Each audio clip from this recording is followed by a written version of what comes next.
Are you gonna tell me what you got there? Guess it does look pretty stuffed, doesn't it? You wanna know what else is gonna look stuffed later? Bends over, spreads legs. Hello, and welcome to Where Winter Crows Go. This is a Yandere romance visual novel in which you run into a strange man in the woods after your car is stranded. Let's get started. Hey there, Snowflake. Before we begin the story, I'd like to ask you a couple of questions. Would you like to play as Aspen, the canon protagonist, or would you rather self-insert? I will self-insert because I crave my Wattpad phase. You've chosen the option to self-insert. What are your preferred pronouns? And what is your name? Yinny. I like it. I can't wait to meet you. The road is quiet. No real sound can be heard except for the humming of my four-wheeled companion. No sign from any other cars and ours. Not even a motorbike. The frosty air is so prominent I can feel it pierce through the window's glass. Bless whoever invented car heaters. I don't know why I suddenly grabbed my backpack for a one-week trip to Frost Peak Town. I mean, I know it's supposedly famous for skiing or whatever, but it's literally in the middle of nowhere. What am I, a teenager hungry for a thrill? Who am I kidding? I know exactly why I'm doing this. Screw my work, screw my boss, screw society. They can burn each other for all I care. I'm not usually this impulsive, but winter sports might be just what I need to take my mind off things. And no one's going to take me away from my well-earned break. No one. What the heck? In the middle of my venting session, a crow flies right in front of the windshield. Oh! Although I nearly lose control, I managed to get a firm hold of the steering wheel. Amber? Is it suicidal or what? It nearly killed me. Whatever, I'll just... Huh? The car seems weirdly off balance all of a sudden. Really? Now? Here. Crap. Oh damn, Herbie, you're looking a little flat over there. And your parent is so irresponsible that she forgot to bring your spare tire.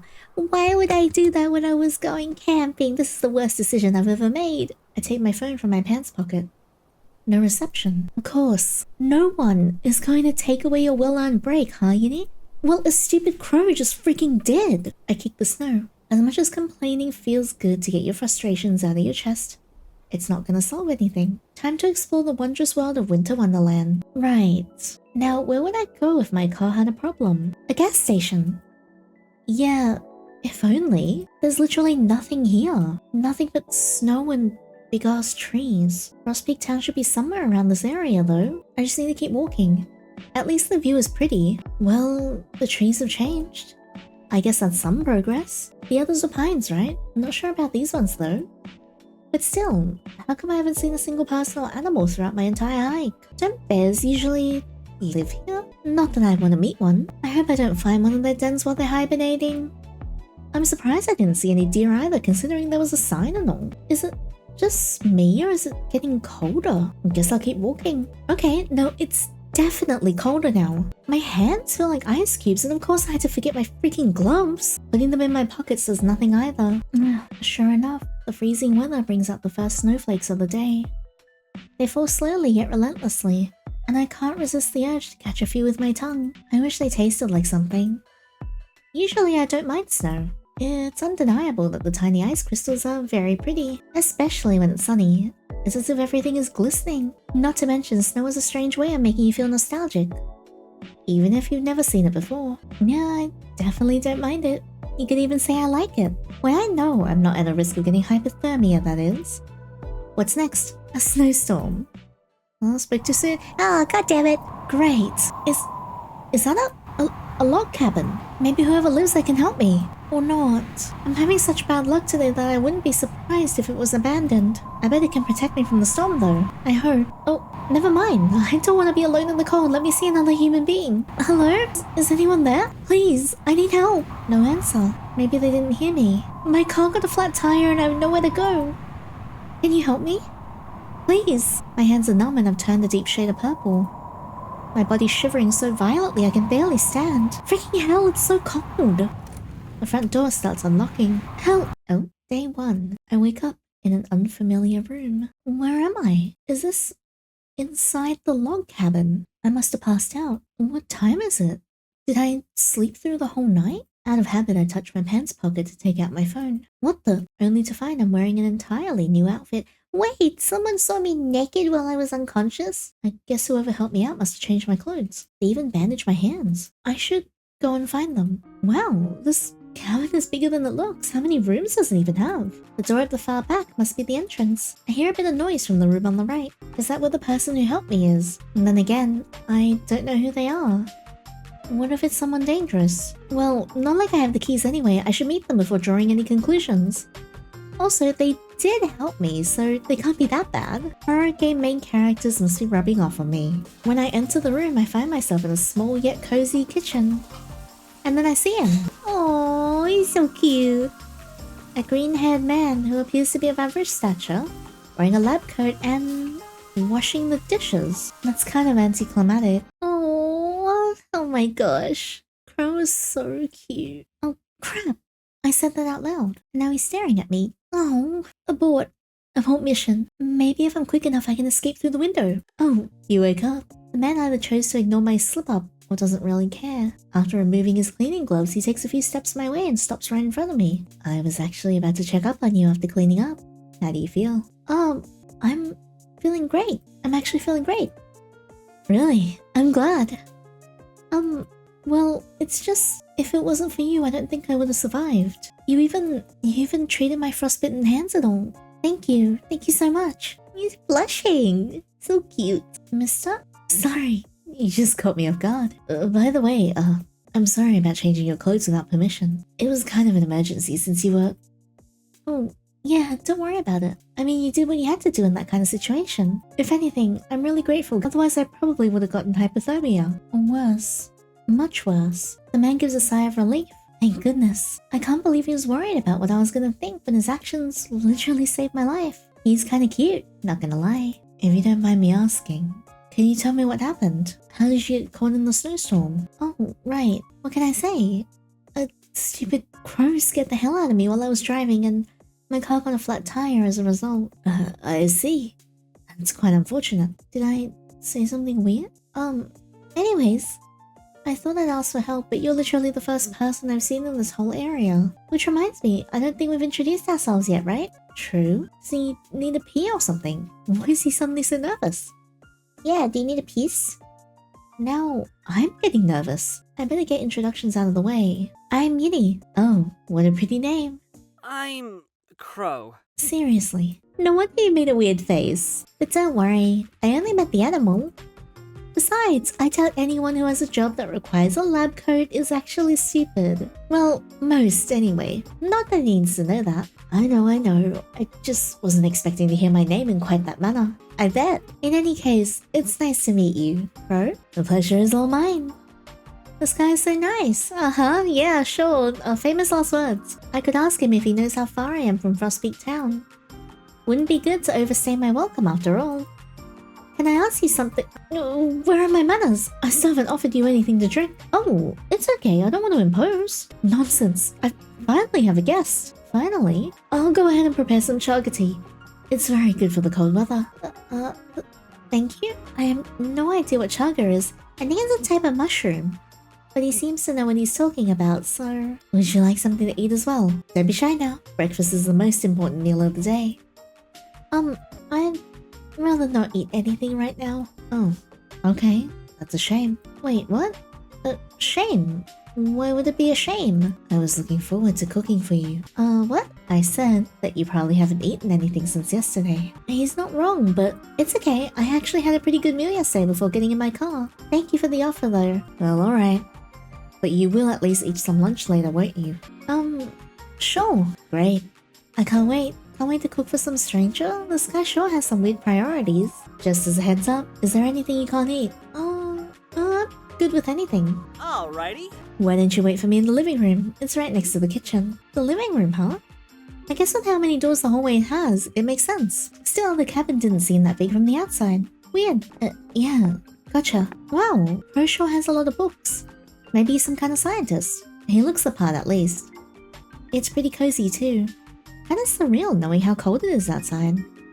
After awkwardly wandering about the room for a couple of minutes, I decide to sit on one of the couches. Oh my gosh! I lift my butt and throw myself on the seat cushion a few more times for good measure. It's so comfy. I wonder if it's tailor-made. The couches sold in Silvering City definitely aren't as comfy as this one. The carpet looks really inviting. Am I gonna lie on the carpet? I also do really like lying on the carpet. Lying on floor good. The carpet looks really inviting. Should I take off my boots to feel the fiber texture under my feet? I don't think that's a good idea. As much as I want to, I don't think Crowe would appreciate that. Or maybe he would smile and say he doesn't mind. He does seem pretty hospitable so far. No, bad idiot. It'd still be super rude. I have to say though, this cabin looks super nice. I want to live here. Besides, for all I know, he could turn to someone else the moment I mess with his stuff without permission. Breakfast ready. Did you wait long? No, not at all. Phew. Alright. Crowe places a plate of scrumptious looking pancakes on the table. For a moment, I think he made them for me despite what I told him before. Until he sinks his fork into the fluffy batter that is. I see you looking. Did you change your mind about wanting to eat? Wait, he didn't make those for me? No, God damn it, stomach, don't betray me now. I brought an extra plate and fork just in case. He gestures to his side where there is in fact an extra plate and fork. I can't believe I was so distracted by the pancakes I didn't notice them. It's not like I haven't eaten in 3 days, jeez. Fine. Don't mind me.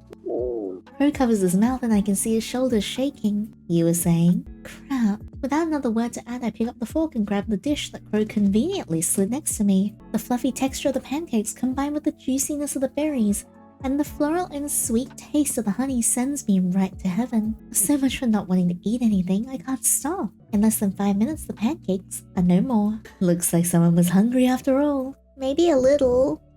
Oh, that's embarrassing. What am I, a kid? Yeah, just someone who needed to eat, I guess. Sorry about that. I got a bit too excited. Nothing to be sorry about. I'm happy you liked them so much. They were fantastic. I've never had honey this good.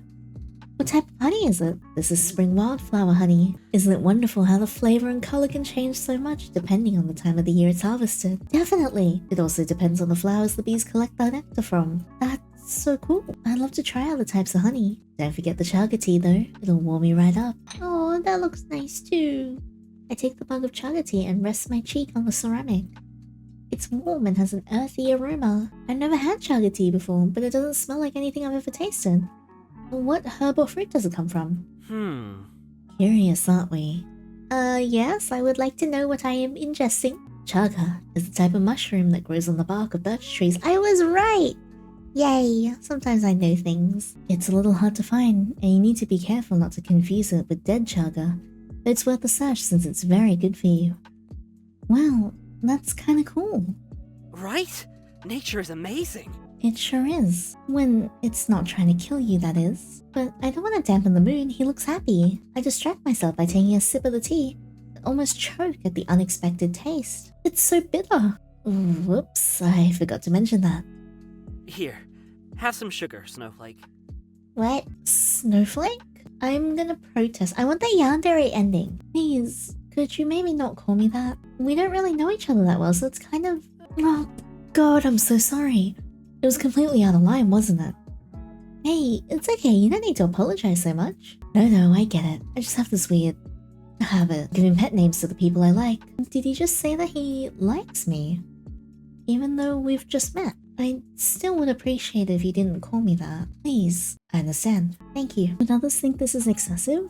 It's not like I'm gonna see this guy ever again after I get to Frostpeak Town. And yet, I still don't want someone I barely know to call me that. I had to be true to myself. I add 2 teaspoons of sugar and stir. Better? A lot. Thank you. Maybe the bitter taste will grow on you with time. Who knows? I wonder if the natural food store near home sells chaga tea. Which reminds me, are you a nature scientist, Crowe? Oh, curious about me, aren't we? Maybe. I like your honesty. Something like that.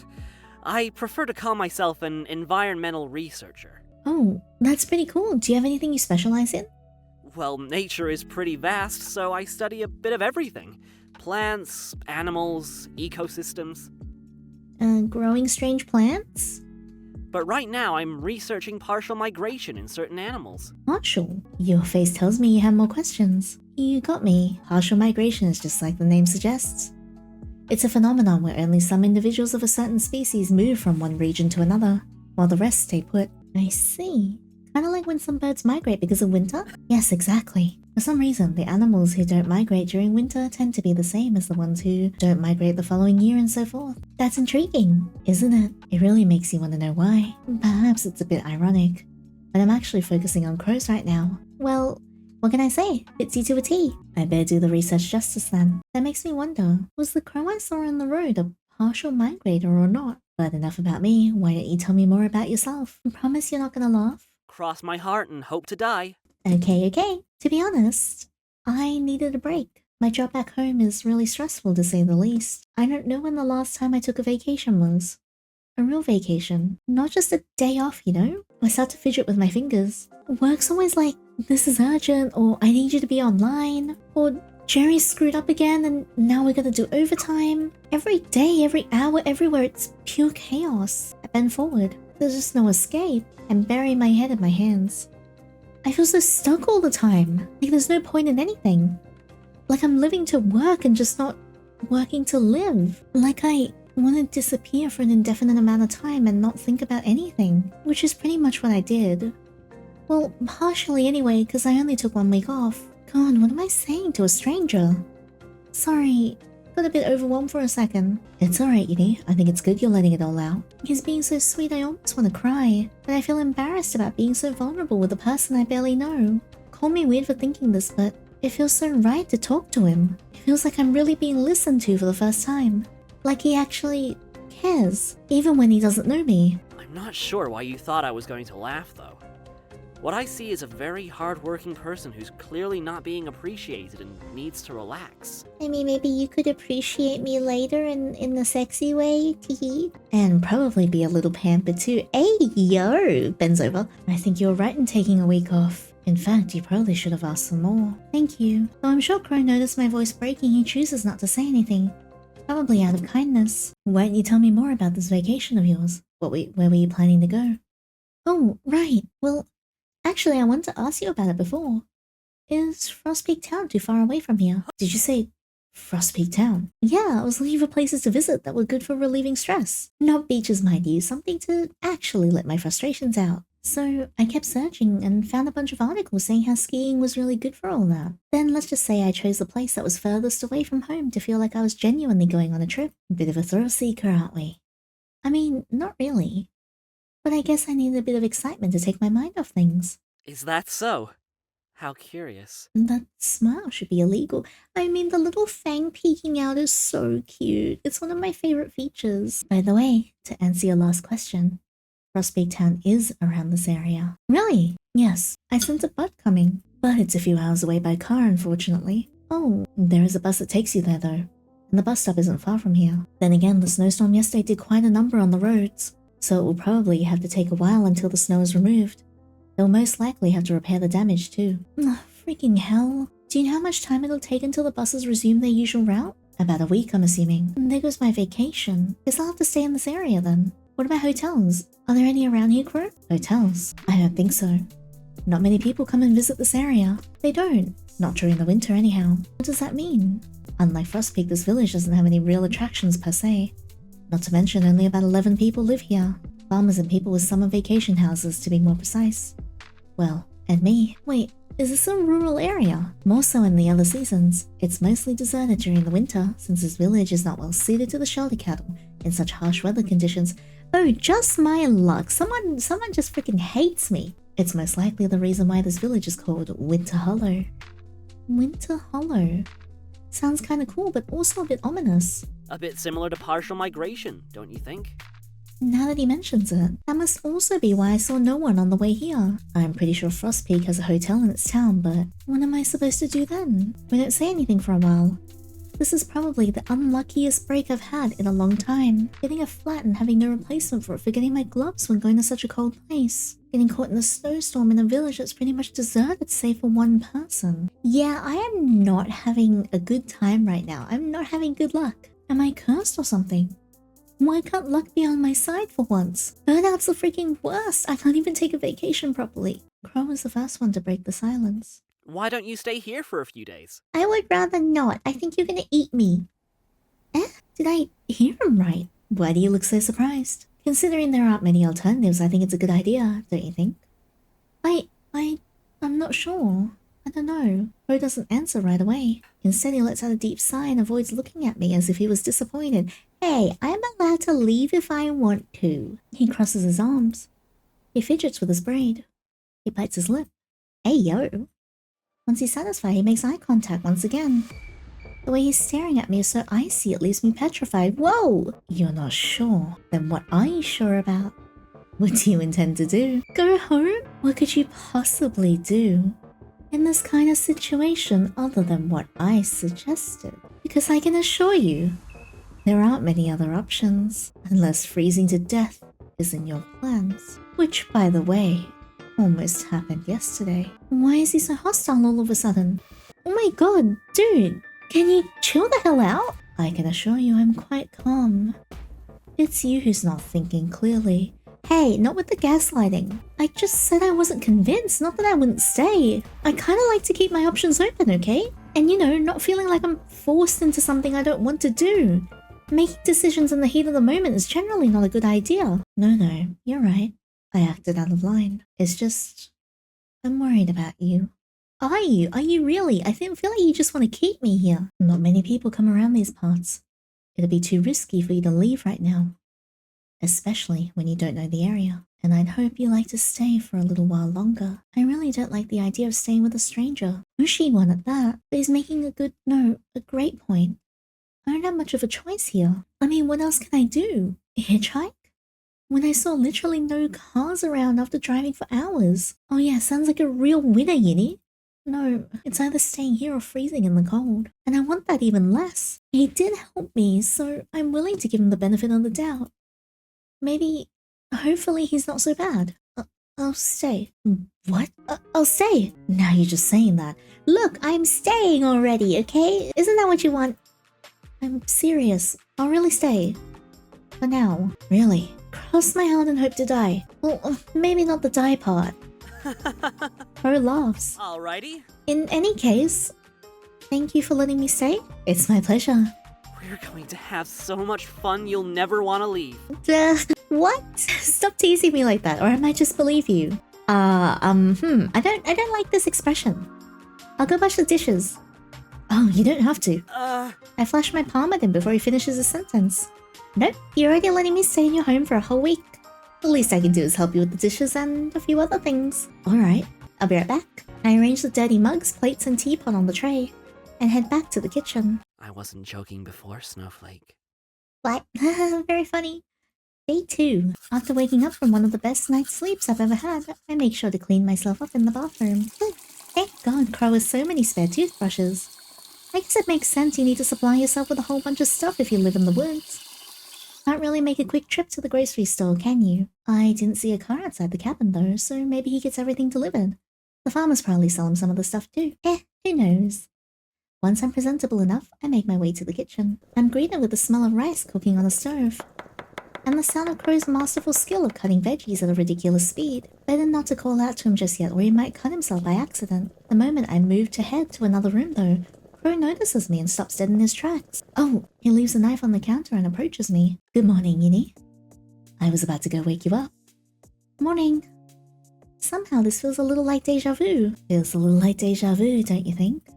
Oh, we spoke to each other like this yesterday too. Actually, I was thinking the same thing. Perhaps this will become some of a daily ritual for us. Lunch will be ready in a bit, by the way. Wait, lunch? I know I went to sleep earlier than usual, but did the bath relax me that much? Jeez, I slept like a log. Maybe it's the effect of the... Effect of the what? Effect of the strange tea? You tell me right now. Otherwise, I'm shaving your lettuce hair. Oh my god, please don't say it. Log cabin. That was terrible. Well, you laughed, didn't you? This cheeky buster. Yeah, whatever. But honestly speaking, you were under a lot of stress yesterday. It's no wonder you slept so much. If anything, isn't that a good thing? I imagine your job doesn't let you rest very well. You're not wrong there. Anyway, do you need help with the food? Don't worry about it. It's almost done, but you can help me by setting the table in the living room if you want. Sure, I'll go ahead and do that then. Thank you. One set table later, I wait for Crowe by sitting on the two-seater couch. But not for long. The neatly arranged bookshelves in the corner of the room catch my eye once again. All of them are hardcovers. All of them have spines with no titles. Books that look a bit worn out and faded, but not to the point where you can say that they're old. Just saying that they were read several times. Not gonna lie, I'm really curious about this collection. It's all yaoi. I mean, mine's all yaoi. It's all Dan Mei. I Like most of the books I have are just like Heaven Official's Blessing and Grandmaster of Diabolism and Urha. What does Crowe like to read? Before I change my mind and chicken out, I grab a reddish book from one of the shelves. It's the only one with a vibrant color. Let's see. Winter Ecology, Living in the Cold. Well, that's fitting alright. We've all heard stories about ecology at least once.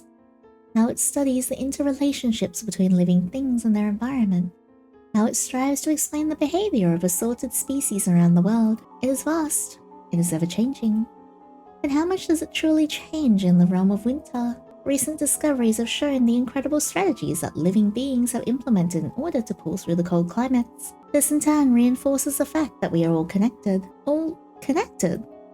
It begs the question, how much is truly necessary to survive? The sound of Crowe's footsteps distracts me from going any further. I quickly put the book away. Decide to come clean. What do I want to do? I'll put the book away, but not risk it. I don't know why, but that book gave me chills. Thanks for waiting, Yinny. Yeah, no problem. Is something wrong? You seem a bit tense all of a sudden. Crap. Curse my inability to put on a poker face. Think of something, Yinny, quick. Oh, I was just thinking, you have a lot of books. You perhaps like reading. Feel free to read any that you like. Most of them are research-oriented though, so I'm not sure if you'll be interested. Have you written any of them? I once heard researchers document their studies. They're a work in progress. I wonder if you wrote the red book I found before. You don't say. By the way, if you're interested, I can show you some of my favorites later. Many of these books have taught me a lot of what I know today. There have been some especially brilliant scientists throughout history. Sure, that'd be nice. I have to ask though, how can you tell all these apart? There's nothing written on their spines or even their front. Oh, each book has a number and a symbol assigned to it depending on the topic. I like to keep them organized in this manner since the textless hardcovers look more aesthetic and neat. Well, you're certainly dedicated, that's for sure. Never thought of it that way, but I guess you have a point. I doubt I'd do it with my own bookshelves though. Too annoying to keep track of what's what. Let's eat, shall we? Crowe places our lunch on top of the placemats that I previously set on the wooden table. Don't mind if I do. It looks so good. I love salmon rice. You do? I'm glad. I'll be sure to remember that. Wasting no more time before I end up salivating all over my clothes, I wolf down the meal with gusto. Every flavor is so rich. The smoky and juicy salmon, the fluffy and buttery rice. It's impossible to keep a smile off my face. I love food. Yeah, I do like food. That was delicious. A happy success then. Hell yeah! Once we finish eating, Crowe starts piling up the dishes as if it was the most natural thing in the world. Wait, Crowe, do you remember what I said yesterday? I'll take care of that. But Crowe looks to the side, but he still doesn't let go of the dishes. Alright, time for plan B. Look, we didn't have to wash them right away. Can't we talk a little more? Oh, definitely. With this, he finally sits back down on the sofa. And he told me I should relax. Can he not see the irony? What would you like to talk about? Well, I feel like we talked a lot about me yesterday. But I'm interested in knowing more about this place. Do you have a TV? Maybe the news could tell me some info about the weather and such. Crowe fidgets with his hands. I'm sorry, Snowflake. I don't really watch TV anymore, so I didn't bother to bring one when I moved here, though I admit I miss watching Ned Talks and Nature Planet. It's okay. Honestly, I'm pretty much the same in that regard. I mean, who even watches TV anymore other than Netflix and other streaming services? Still, never has to ask, am I right? That's true. Also, you moved here. Did you have me fooled along and are actually a city boy? Well, I'm in my 30s, so hardly a boy. Oh, what kind of skincare do you use? And frankly, I don't know much about the city either. I moved from another village that's west of Winter Hollow. Don't tell me, Frost Peak Town. Frost Peak is a beautiful place to live, but no, I moved from a village called Veritas Falls. Even farther to the west. That's a pretty name. What kind of place is it? Crowe breaks eye contact and sighs. He leans against the back of the seat and supports his elbow on the sofa arm before resting his chin on his hand. A little boring, to be honest. Not much to do. I see. He looks a bit uncomfortable. I should change the topic. By the way, I know you said you don't have a TV, but what about Wi-Fi? I noticed I didn't have any reception on my phone, but maybe if I connect to your Wi-Fi? Crowe looks at me as if I'd grown 3 heads. Why? Well, right? You're definitely not a city boy. Some things have difficult names, alright? I'm willing to bet nature has names that are even more complicated. Huh? You think so? Of course the nature nerd would say that. Anyways, don't worry about it. Back to the topic, Wi-Fi is a wireless connection to the internet. It's very convenient, but I guess it's not really necessary if you only have one device. You don't have internet either, right? I'm sorry. I do know what it is though, it's just not really for me. But how do you do your research then? How do you get your books? I'm not very good with that kind of technology. The most I'm willing to do is have an electric generator. Hey, it's alright. Sure, internet's convenient, but I think it's really admirable that you're very hands-on with your research. Maybe you can be hands-on with me later, hey! If anything, I wish I could be less addicted to social media and otaku culture. Yeah, I sure do. Right? There's just so many things you have to see for yourself. And reading things from the internet doesn't quite hit the same as feeling the texture of paper in your hands. Well, I've always loved the smell of books. Me too. Before we know it, it's already evening and we've spent most of the day talking about various topics. I have to say I'm getting more and more interested in Crowe's research. Do you think I could help you with it? Like when you go outside and observe nature or forage for stuff? You'd like to accompany me? Are you kidding? This is a once-in-a-lifetime opportunity. Sure, lots of people go skiing, but not everyone can say they've been studying winter ecology with a bona fide specialist. Well, I certainly wouldn't mind. It'll be nice to finally have some company. And there are things books can't teach. You have to see them for yourself. But we'll have to go tomorrow morning. Winter days are much shorter after all. The sky's already turning dark. Yeah, that's totally fine. I wouldn't want to be alone in the dark either way, especially given how I got caught in a snowstorm nearly 2 days ago. It's getting a bit chilly. Should we make some tea? Yeah, but let me wash the dishes first. With Crowe right by my side, I pick up the plates and take them to the sink. It still makes me a bit queasy making you wash the dishes. You're a guest. Come on, it's no big deal. Have you never divided household chores with anyone? Not really. I managed on my own for most of my life. I know his experience is probably not the same as mine. I know it, and yet I can't help but feel like I can relate. Do you ever feel lonely? Lonely, huh? Not anymore. Huh? I quickly bend down to grab the broken pieces. What happened? I unintentionally cut the palm of my hand in my haste, and it just gotten healed from the frostbite too. Yay! I'm sorry, Crowe, I broke your... I don't care about the stupid plate! You don't have to yell. Instead of waiting for an answer, Crowe grabs my wrist and puts my hand under the faucet. Oh, it's still bleeding. With vigor and precision, he lathers up my hands with the green herbal soap until there are no signs of red. This seems to calm him down a little since he's no longer grating his teeth, but he doesn't let go of my hand. Crowe, I think I'm alright now. You can let go. No, not yet. Oh my god, he's so cute. He's so pretty up close, though. I really like his hair. I don't dare interrupt him again. So I stare at him while he gets a hold of a first aid kit and takes out a small round container. Don't worry, it won't sting. He opens the lid, draws a finger in the creamy ointment, and rubs it over my wound. It has a minty fragrance. Finally, he covers it with the gauze. Honestly, be more careful, won't you? It wasn't that big of a deal. I mean, yeah, I'll be more careful. That's a good bean. I don't think I should tell him I got hurt because he caught me off guard in the first place. Thanks, we were about to have some tea, yeah? I mean, yeah, I wouldn't have dropped the plate if you didn't just go all creepy. I'll make us some tea. Alright, great. Anything to get me out of this awkward conversation. Nothing will come between us. Man, what? Nothing. I've known you for a day and a half. No person, no animal. Oh no, Put run! Not even a pesky wound. I'll make sure of it. Oh my god, that face. I have not seen that before. Holy shit. Wow. What the heck? Day 3. Wow. Come on. For the 100th time in a row, I look at the upper left corner of the screen. Nothing. I'm met with the same no service text. Almost like it's mocking me. Really, the only thing I could confirm by charging my phone is the time. I already know I'm pretty much wasting my vacation. No need to say it to my face, you dumb rectangle. Great insult skills, Yandere. Honestly, it still blows my mind that Crowe had no idea what Wi-Fi was. I think he's lying. I mean, come on. Who mistakes Wi-Fi for Wild Ride? Are we even from the same planet? It is kind of adorable though, because he does know what phones and the internet are. Thank God. But of course he doesn't have either. Classic Yandere bad luck. Why was he so serious yesterday? I mean, yeah, I was bleeding a little, but it wasn't that bad, right? Whatever. Let's not overthink too much, Yandere. You're doing something fun today. After getting my fill of yawns and limb stretching, I approach the wardrobe and choose the clothes I'm gonna wear. What do I want to wear? Yesterday, Crowe insisted I put them inside the drawer so they didn't wrinkle inside my backpack. Speaking of my backpack, I should probably take it with me.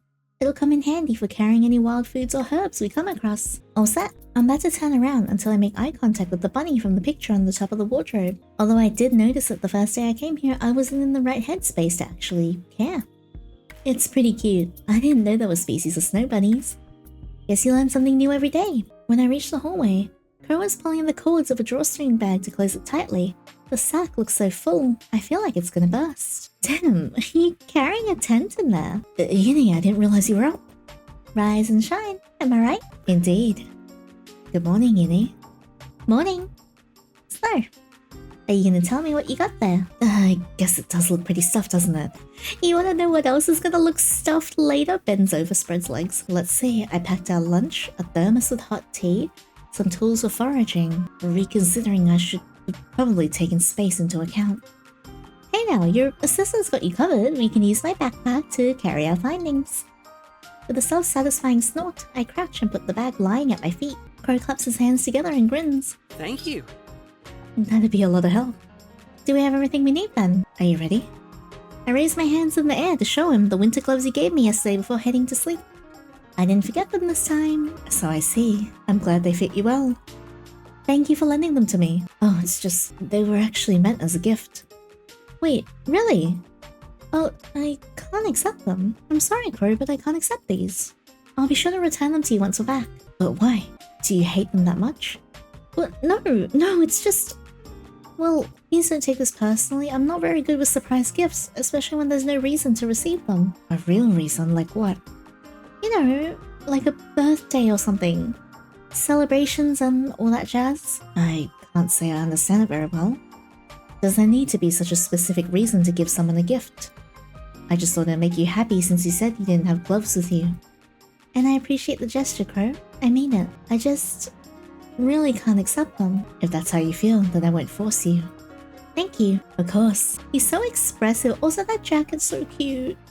Crowe puts on his jacket and slides the drawstring bag over his shoulder. I follow suit with my own jacket and backpack. Alrighty. Now we're definitely ready. That we are. He takes his keys from his pants pocket and unlocks the front door. After you. Please don't kill me out here. Once outside in the snow, I glance back at the log cabin. It's kind of weird to think how a mere 3 days ago, this was the scene of a blizzard. Right now, it's so peaceful. The cabin looks kind of old in comparison to the inside. It's an interesting contrast, yet it still makes me wonder why it's like that. Not gonna lie, before we stepped into the snow, my memory of its outer appearance had still been a bit foggy. Guess that's what a combination of stress, freezing weather, and passing out can do to someone. I feel a hand on my shoulder. Are you okay? Yeah, I was just looking at the cabin. Couldn't really appreciate it the first time because of the snowstorm. Among other things. I see. And? Did it leave an impression on you? Well, I fiddle with my fingers. It looks a bit, unexpected compared to the inside. You can say the word old, you know. I don't bite. What if I'd like you to? My cheeks turn scarlet. God damn it, I really need to work on my poker face. When I moved here, the inside wasn't much different from the outside. It was just as shabby, just as ancient. And, well, you decided to remodel it. That's right, I'm not picky, but I very well couldn't live in a rundown place either. But then why didn't you remodel the outside too? Was it too expensive? Not particularly, just thought it had a charm of its own. Something that appears to be a certain way at first, but then takes you back. An unexpected charm, just like you said. You're full of surprises, aren't you? Oh? Does that mean you're even more interested in me? Wait, what? No comment. I see. He doesn't like it, he's mad. I feel bad that I'm pissing him off on purpose. Well, no matter. I can't help but feel like he's disappointed. But how was I supposed to answer that? Alrighty. Let's get going, yes? Lead the way. The weather's very good today. Very clear and there's moisture in the air. Besides chaga and pine needles, we might be able to get some wintergreen berries if we're lucky. I never heard of wintergreen berries before. What do they look like? They're similar to red cranberries. But if you put them next to each other, the taste will give away which is which. Really? Is it a different kind of sweetness? Nope, wintergreen berries have a minty flavor. Minty? And yet they're still considered berries. I know, right? Another wonder of nature. You know what else is another wonder of nature? Peanuts. While keeping the conversation going, we continue walking along the snowy path for a while. I feel like sharks get a bad reputation because of the movie, you know? But they're more chill than dolphins. Appearances can certainly be deceit. Crowe stops dead in his tracks. What is it? Without saying anything, he points at a certain striped tree. I squint and follow his finger with my eyes. Then I see it, a blackened mass protruding from the trunk. Is that... I didn't expect it to look like charcoal. That's actually a very good comparison. I'll show you how to harvest it. Do I not just rip it out of the tree? Crowe puts the sack on the ground, grabs a big knife from inside. He then gains a bit of momentum and jumps towards the birch tree. And here, my friends, is the irrefutable proof that humans are related to monkeys. Thank you for coming to our Ned Talk. We both laugh. I'll be right there with you. Without wasting any more time, Crowe reaches the charcoal mass and cuts off a small portion. Finally, he slides down and joins me on the solid ground. This is a chaga mushroom. That's so cute. I lean in towards the fungus.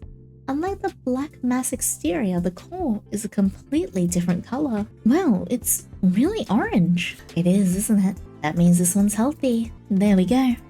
Oh, right. Let me carry it in my bag. Thank you. Alrighty. Just a little bit longer, we'll have lunch. Does that sound good? Sounds good to me. Excellent. When we reach the side of the forest filled with pine trees, the non-toxic pine trees that is, Crowe grabs a knife from his bag to carefully cut off some needles. Once he finishes putting them inside a small pouch, we sit down on a couple of nearby stumps. At last, a place to rest my legs. Walking on snow is much more tiring than it looks. It feels good though, don't you think?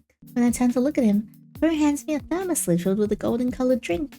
The little herbs floating at the top give it away. It's pine needle tea. You can make tea out of pine needle? I keep it in my hands for a few seconds and take a sip. Unlike chaga, this tea is more aromatic and has a minty, slightly citrusy flavour. Yeah, it does feel good. Thanks, Crowe. I drink the rest of the tea. My body feels warmer now. I think I like this one better than chaga. It's very refreshing, isn't it? You can have more if you want. Maybe in a few minutes? I'm starving. Right on the dot. Does your stomach have a clock or something? Maybe. You were saying? Anyway, trying and failing not to look too embarrassed, Crowe takes out a couple of toasted sandwiches from a plastic container inside his bag. Spinach, mushroom, and grilled cheese. I like the way you think. It's nothing fancy, but I hope you find it tasty. I love spinach and mushroom grilled cheese. I went this like really nice grilled cheese once that was like mushrooms with herbs and taleggio cheese. It was great. There's no doubt in my mind that I will. And I'm right. A few bites later, the sandwich is long gone. God, mushrooms and cheese go so well with so many things, it's almost criminal. What are you thinking about? That a full tummy really makes for a happy heart. I couldn't agree more. Trying new recipes and exploring new flavors is something I enjoy as well. Maybe you could also take inspiration from a nearby restaurant. What's wrong? I completely forgot about my car. Oh, the one that broke down. Well, kinda. It mostly just got a flat tire. But I should really look for it to make sure it didn't get destroyed in the storm. And cars are expensive after all. I stand up and pat my butt a few times to get rid of any remaining dirt. I'll be right back. Programs my arm. No. What? We should start heading back. It won't be much longer until it gets dark. But my car! I just want to check real quick. Look, I remember this path. My car shouldn't be that far ahead. Are you sure about that? Yes? How do you know you're not making a mistake? You don't know the area like I do. I don't like this. What? Hey, you're being very manipulative right now. Not to mention, with the blizzard, your car must be covered in snow anyway, so it'll be even harder to spot. Is that really the case? It'll get dark soon. We shouldn't be here when that happens. It's not safe. I guess it's true that I don't know this area very well, but... Easy. Okay. Thank you. Thank you for understanding. With a hurried pace, Crowe puts back all the containers inside his drawstring bag. Let's get going, shall we? Yeah, and... Almost home. Why does he sound so relieved? Let me grab my keys. Sure. What was that sound? Damn it, I should have put them inside my coat. While Crowe was busy searching for his keys, I tried to pinpoint the location of the sound.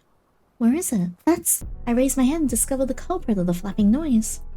Up on the cabin's roof. Man, I have this scary feeling. What if Crowe's been doing experiments on the crows and he can actually scry from them? Feet perched on the chimney.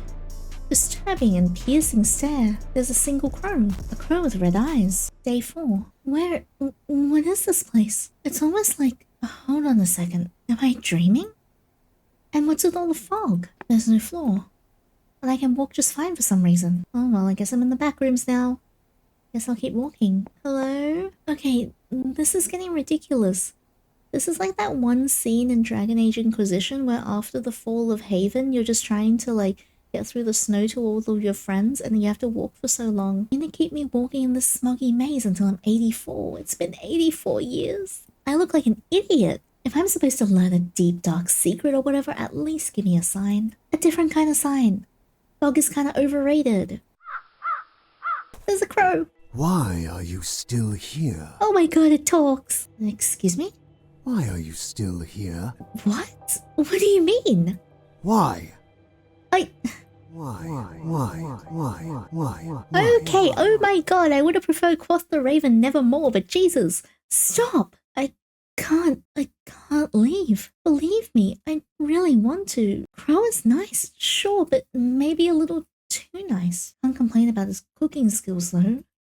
Still, I don't know how to explain it, it's weird. Not to mention sometimes he seems kind of desperate. It's whatever. I mean, the bus won't come until all the snow is removed anyway, so I don't really have a choice if I don't want to freeze to death. Why am I talking to a crow? I'm not sure what I even expected. Cannot be trusted. Come again? He cannot be trusted. But... He cannot be trusted. He cannot be trusted. He cannot be trusted. Oh, this is so unnerving. Lies. All lies. Funny picture. Wardrobe. Cozy bed. The wooden texture of the walls. I'm awake. I'm finally awake. Hey, you're finally awake. God, I cover my face in my hands. What the hell was that dream? Did that really happen? Like, actually, well, shit. I wiped my forehead with the back of my hand. Oh, I'm all sweaty. I better take a shower. I really needed that. Can't believe I actually managed to sleep through breakfast. Again. Even after seeing that weird bird and all. It looked like just the one from yesterday. Did crows always have red eyes? Yinny? Yeah? Oh, thank God I went to wake you up, but you weren't in your room. So I thought maybe I would find you here. I mean, you could hear the shower going. Sorry, I wanted to take a shower. Did you need to use the bathroom? I'm almost done changing. Don't worry about it. I just wanted to let you know that lunch is almost ready. Awesome. Not gonna lie, I'm actually looking forward to it. I really love your cooking, Crowe. Sorry, you just caught me off guard. Thank you. I'm so glad to hear that. I wouldn't mind cooking for you for the rest of my life. I want to go home. I want the internet. I haven't read Yaoi in several days. Please, I need to find out what happens in Lost in the Cloud. What? Nothing. Just talking to myself. I'll wait for you in the living room. Crowe's footsteps get farther away until the sounds fade into the distance. Well, thankfully it's not awkward between us anymore. I think. Whatever. After getting dressed and drying my hair with a towel, I make my way to the living room. Less than 5 minutes later, Crowe arrives with the usual food tray and places it on the table. All done.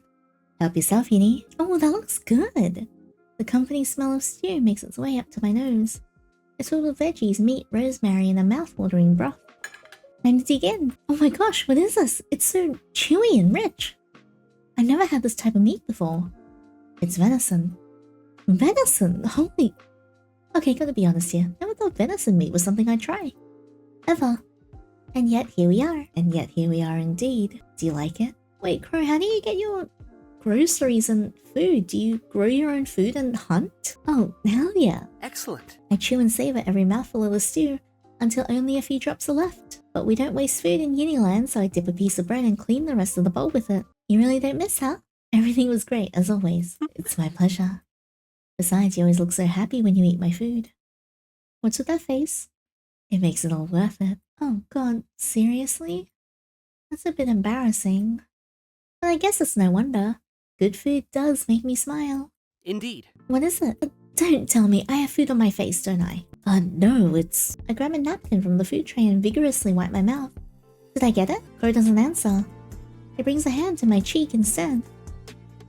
Slap his hand away. Oh, I don't know. I feel really bad about this one. I'll just hold his hand when it reaches your cheek. I'd tell you to buy me dinner first, but you've already cooked for me several times. No, I wasn't... He quickly removes his hand. You just had an eyelash under your eye. Right, it's true, see? Crowe shows me his thumb in a panic. Relax, I was kidding. Or was I? You're not the only one who can tease, you know? Of course, kitty. Anyways, I actually want to ask you something, Crowe. Do you think we could go outside again today? I know it's not that early anymore, but I have to make sure I properly store everything we harvested yesterday. It's important that it's well preserved so it lasts longer. Oh, you mean the chaga and pine needles? Precisely. So it's a shame we couldn't find any wintergreen berries after all. In any case, why don't you help me? I'll teach you how to make chaga powder, and if you want I can show you how to make one of my herbal medicines too. What do you say? Why is he avoiding the question? Yeah, why are you avoiding letting me go outside, huh? I mean, I already stay at home enough. It's miraculous that I even want to step outside. You could have just said it'll get dark soon and we can go outside tomorrow, but he suddenly changed the subject. Yinny, fine. I'll concede. For now. But you bet your ass I'll ask again. Crow boy. I can be very persistent when I want to. Sorry, I got distracted for a second. Sure, let's do it. Sounds like fun. Alrighty. Let's get the chaga from the kitchen, shall we? And Crow opens one of the upper cabinets and takes out a coffee grinder and puts it on the counter. Wait, we're not going to use a mortar and pestle. That's not a bad guess, actually. We're definitely going to use them when making herbal medicine later. For the powder, though, chaga mushroom is a bit lumpy and much too big for a mortar, so we'll use a grinder instead. Oh, that makes sense. Once we both wash up, we use our hands to break the chaga into small pieces so that they fit better inside the grinder. And thus, the powder is born. This is so cool. I'm glad you're having fun. What should we do with the pine needles? Don't worry about it. I made sure to put a couple bags in the freezer yesterday. The rest are being dried on a piece of cloth, but it'll take a few days, so... Then why do you say you need to store the pine needles if you had already... You know what? Forget it. Let's see where this goes. We can make medicine, right? Indeed. What are we making? I think a poultice will be good. It's pretty easy to make, it only needs a few ingredients. Oh, that's like a skin remedy, isn't it? Yes, exactly. The kitchen counter is a bit small for us, though. We should take everything to the living room. Sure thing. Crow grabs a handful of herbs, a roundish container with clay powder, and a knife, while I take the mortar and pestle, a cup of boiling water, and a small bottle of lavender oil. Alrighty. Let's start with the herbs. With incredible precision, Crow wastes no time in cutting all the leaves. It reminds me of whenever he cuts veggies for the meals he prepares. Oh, look at this cutie! When he's done, he puts them inside the mortar. Okay, put some water on top of the herbs. How's this? Excellent. Crow's hand makes semicircular motions as he keeps grinding the wet leaves for several minutes. At some point, he asked me to add a few drops of lavender oil and a teaspoon of clay powder to the mixture. The final result is a green and creamy paste similar to pesto sauce. We spend a couple of hours making a number of poultices, creams, and ointments so that there's hefty reserve in case of emergencies. I give Crow the last of the empty containers, and he pours the herbal ointment inside it with the help of the pestle. All done! Yep. Thanks for lending a hand. No worries, it was an interesting learning experience. Wonderful. Like a kitten who just woke up from a long nap, Crow stretches his limbs for a few seconds and starts putting all the dirty dishes away, including those from today's lunch. Oh, I interrupt myself when I notice the window. It's already dark. Sorry, did you say something? I was a bit distracted putting everything on the tray. What's going on? Do you think we can go outside tomorrow? And please don't avoid my question like you did this afternoon. Why? We just went yesterday, didn't we? And harvested plenty of things at that. I mean, I don't live with you though. Like, I had to go home at some point. I don't see why we should do it again if we don't need to. I mean, it did take a while to find the chaga mushroom, and walking towards the side of the forest that had non-poisonous pine needle trees. I don't think we really harvested that much. Still, he's probably going to make another excuse if I point this out. I need a different approach. Look, if this is about your car...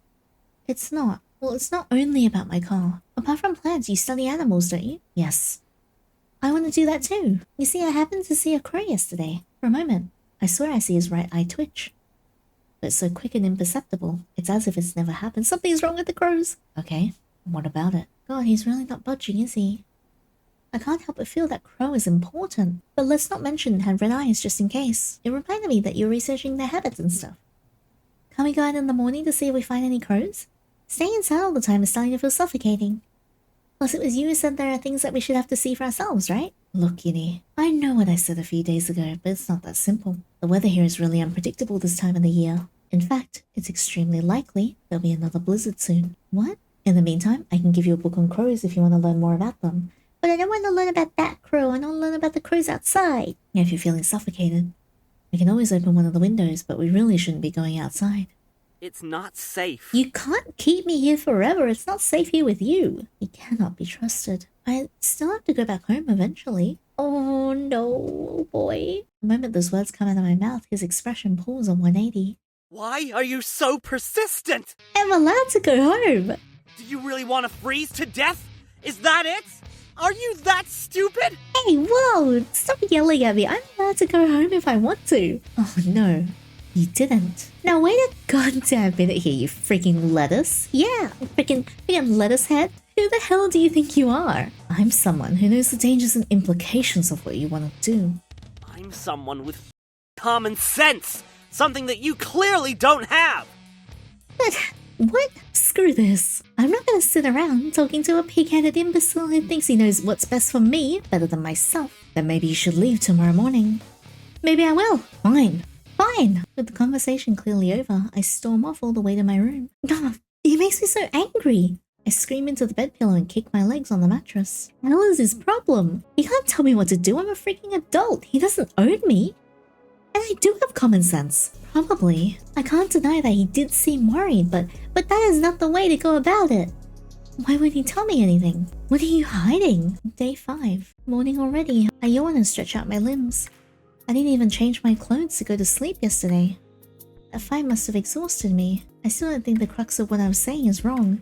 And if Crowe reacted like that, then he really is hiding something. But, given my circumstances, I shouldn't get on his bad side. At least not until I'm sure I can leave this place. He clearly showed me his true colors yesterday.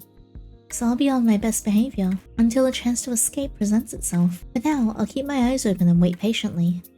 The opportunity will come, and for that, I need more information. Once I change my clothes, I go wash up in the bathroom. I make sure to splash my face with a good amount of water. I need to be fully awake for once. Ironically though, this morning is the earliest I've been awake since forever. Crowe could still be sleeping. Should I make breakfast for once? It could make him drop his guard a little. Crowe's not here. Okay, he's definitely sleeping then. Well, I guess it's cooking time. Alright, it's done. Mission complete. Once I finish cleaning everything up, I'll look at my creation placed upon a couple of ceramic plates. I don't think I'm a bad cook. Or maybe decent is more accurate, but it's been a while since I made these. I hope they're edible at least. To be honest, I'd like to investigate the cabin a bit more. But I shouldn't take any unnecessary risks right now. Crowe could wake up at any moment. And no matter how hospitable he is, there's a difference between making yourself at home and snooping around for clues. He's not an idiot, and he's perceptive. I shake my head and look in the direction of the kitchen door. Time to go look for him. Okay, since he didn't come to the kitchen, he must be washing up. She saw you. What? Crowe? That came from the living room, didn't it? Who is he talking to? As quietly as possible, I tiptoe across the hallway, until I'm right next to the living room entrance. The voices are definitely coming from the other side. I gulp. My hand touches the handle and ever so slightly begins to open the door. The window's open. That's unusual. Wait. What? Is that a Crowe? That's why I keep telling you to leave it all to me. What's the point if you show yourself? It makes everything more complicated. What is going on? She's not stupid. She already suspects something strange is going on. I would not have made an appearance if you weren't taking so long. This is the first time this has happened. The bird talks. At this rate, I'm going to have to visit their dreams again. What the hell did you just say? Oh, no. God. Oh, that's not good. Oh, this is not good. His face twists into a deep glare. One I've never seen before. Again? Are you kidding me right now? Did I stutter? Tell me one reason why I shouldn't kill you. Because of the blood pact. You're lucky you look like that. What was that noise? Shit. I step away faster than a freaking blue hedgehog. These damn creaky wooden floors. No, think, only run. Please tell me I didn't completely screw up just now. What is going on? Why is this happening? Okay, you've got this. Act natural. Crowe enters the kitchen and approaches me. Crowe, buddy, fancy seeing you here. Fancy seeing you here? The hell am I talking about? This is his home. Of course he would be here. Good morning. Good morning. Tell me now. This is the complete opposite of acting natural. Quick, find something to get me out of this awkward conversation. I spot my culinary creation not too far away from me. Oh, right. That's why I went to look for him in the first place. I made breakfast. What? I grab one of the plates and show it to him. They're not as good as yours, so don't set your expectations too high. Pancakes. Yeah, hopefully they taste okay. I feel like using cranberry jam instead of honey though. Did you get up early to make these for me? Something like that. Can I try them? Go ahead. Crowe picks up a fork and cuts a little piece. Oh, they're so good. Really? Yes. You're just saying that. I'm not. Did you try them?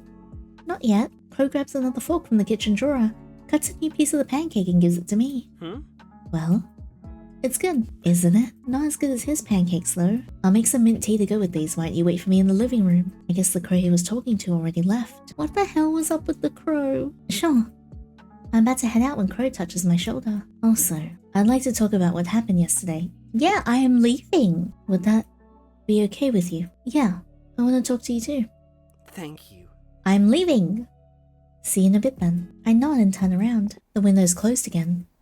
I move towards it and try to open it. It won't budge. Either this is locked or my arms are too damn weak. It's one thing to dream about a bird speaking to you. It's another thing entirely to have that same bird confirm they appeared in your dream. I'm not delusional, something supernatural is clearly going on here. But what exactly? Ghosts? Demons? Something else entirely? As I've done a few times already the past few days, I take a look at Crowe's collection of books. I don't see the red one I took a glance at the other day. I wonder why. I guess it's one of his work-in-progress books that he mentioned before. Crowe must have moved it to his room. Maybe to hide it from me as well. Who knows at this point? Sorry to keep you waiting. No, it's alright. Crowe places the usual tray on the wooden table. Soon enough, we both sit down in our respective seats and start eating. Even though we're sitting on the same place as before, Crowe always chooses the one-seat sofa. It feels like we're further apart than ever. The pancakes might have helped a little, but I guess things are still pretty awkward. Well, it's no wonder with our fight yesterday. And that's not even counting what I witnessed just a few minutes ago. Did he really not notice I was eavesdropping? I'm scared to look up. What if he plans to do something bad to me? I'm sorry. I went too far yesterday. It wasn't right. Yes, it wasn't! You even went as far to make breakfast for us and all, and to be honest, I'm feeling really ashamed right now. Yes, you should. Grovel. Get on your knees.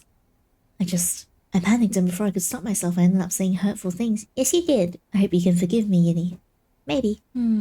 Fine. We both said too much. I'm sorry too. It's true that you started it. It really caught me off guard, you know? But I wasn't much better. I also said too much.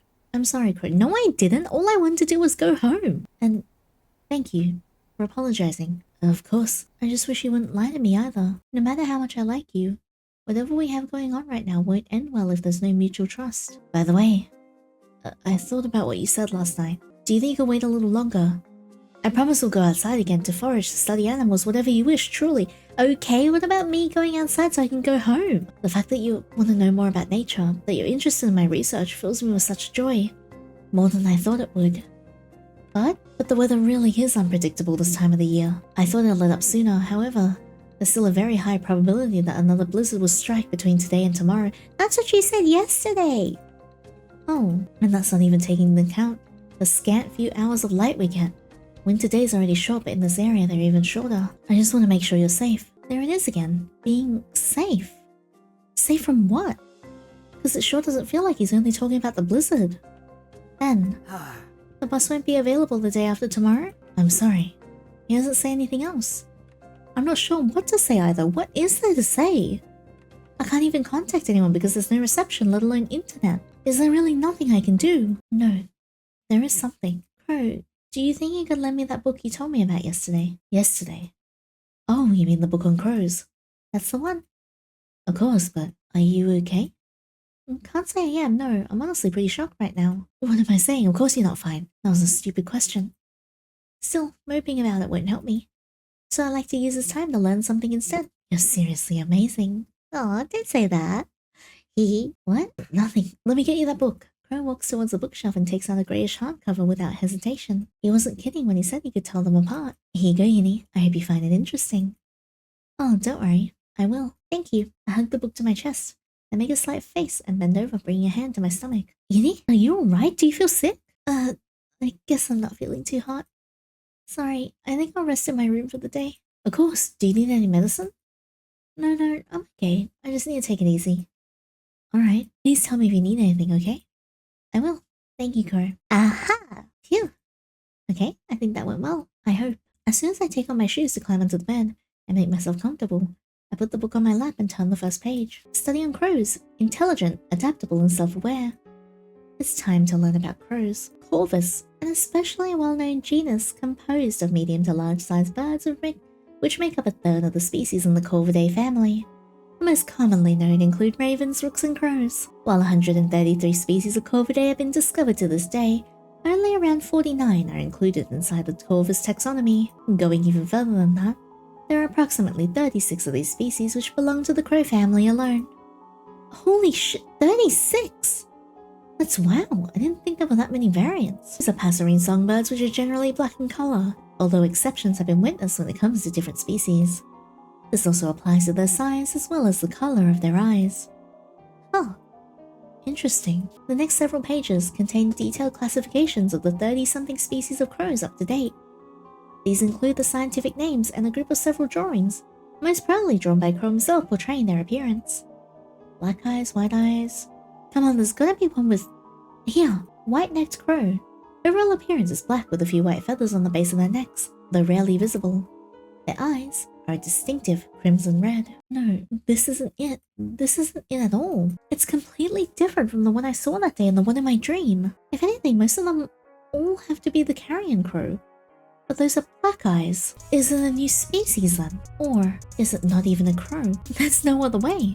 There's no other way to get the answers I want. I have to go outside. I have to go outside and find that red-eyed crow. Day 6. Oh, here we go. It's 6:30 AM. I put my phone back in my jacket pocket. Last one's over. Backpack? Check. Water bottle and snacks? Check. Knife? Check. Gloves. I slip one of my thumbs out of the warm cover enveloping my hands and caress the woolen fabric. Check. Okay.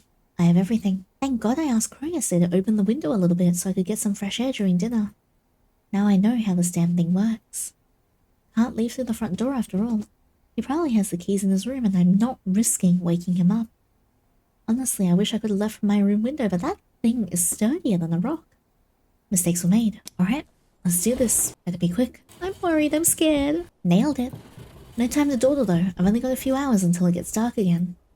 First things first, I need to find my car. I don't trust this, I'm scared. It's so quiet. Too quiet. I can't help but feel some kind of unsettling presence in the air. Am I being too paranoid? I don't like this. How much longer until I at least find something? This feels too much like the first day I got here. There really isn't anything but snow and big-ass trees. That's the moment I arrive near the road, I spot a white metallic sheen that's all too familiar for me to mistake it. My car! What the hell? What was that? I try approaching my car a second time for good measure, but the moment my foot gets near the wheels, I'm sent flying to the ground once again. What the hell is going on? Okay. Careful now. Unlike the first 2 attempts, I only try to put a hand near whatever the hell is preventing me from reaching my wheeled companion. I don't fall this time, but there's definitely something there. Something like a force field of some sort. Well, if anything, that proves that there are paranormal things at play even more. I crouch down to hug my knees and bury my head between them. What do I do? What can I do? How the hell do you defeat the supernatural? I should look for that crow. Even though my eyes are still closed, I shut them even tighter and squeeze my arm with my hands. Like a silly ritual to brace myself. Once I'm back on my feet, I spot an odd line in the snow between my feet and the car. A line I hadn't noticed before. What? Is this the line of the force field? I glance both to my left and right. The trail in the snow keeps going further and further. Guess there's no way around it. Step by step, I follow the line until not that far from where I'm walking, a reddish stain brings me to a dead stop. Is that dirt? No, it's too red to be dirt. I move faster. Then I see it. This wasn't here before. A strange symbol is carved into the snow. Perhaps a snowflake. Perhaps a star being pierced by arrows. It's disturbing all the same. The center looks like an open eye. The hue that's ingrained in the lines make them look like veins. It's unmistakable, unsettling, and it chills me to my core. Blood. A mysterious crow flaps its wings and lands right in front of me, putting himself between me and the symbol. He stares so deeply into my eyes that I feel a shiver coming. You can't leave. Oh, really? Yeah, I kind of already figured. Is what I'd like to say, but this isn't the time to be sarcastic. Why? The crow glances at the symbol, then back at me. He won't let you. I don't need to ask him who he's talking about. Still, this bird is no saint either. If he even is a bird at all, Crowe seemed to imply that he looked like one. I also haven't forgotten what he told Crowe yesterday. He's a liar. Why? He pauses, considers my question for a moment. Then he plucks the feathers on his back, or pretends to do so. The crow's eyes are on the symbol again. There is something he hopes to achieve. What? I see. The crow looks puzzled when I open my backpack. I don't know if this will work, but it's the best I've got. I hope there's at least some bird instinct inside of him. If you tell me what he's hiding, I'll give you one whole granola bar. Are you mocking me, human? Human, eh?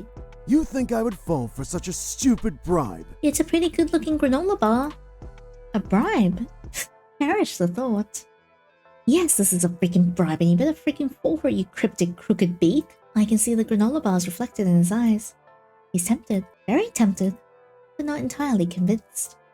Oh, come on, don't get your feathers in a twist. I'm just sharing a snack with a very smart bird who warned me about imminent danger is all. One is not enough. Fine, take them both. This little. Okay, I'll give you both granola bars. Happy now? Without answering, the crow pulls out the bars from my hands with such vigor that he tears my glove. The sting in my palm makes me bring my hand close to my face. biggest stupid bird tore my skin. God, it's like you've never eaten before. When I look back at him, he's already licking the crumbs from his beak. Not just the crumbs. A small drop of my blood seems to have made it to his mouth as well. Still not enough. Oh, great. What did you just say? He turns his neck in my direction. I gulp and step back, behind the cabin. Go further beyond the cabin, then head straight. You will find your answers there. Wait, jeez, the symbol's gone. Why does that make me uneasy? Can't say I fully trust the bird either, but I don't have any other leads.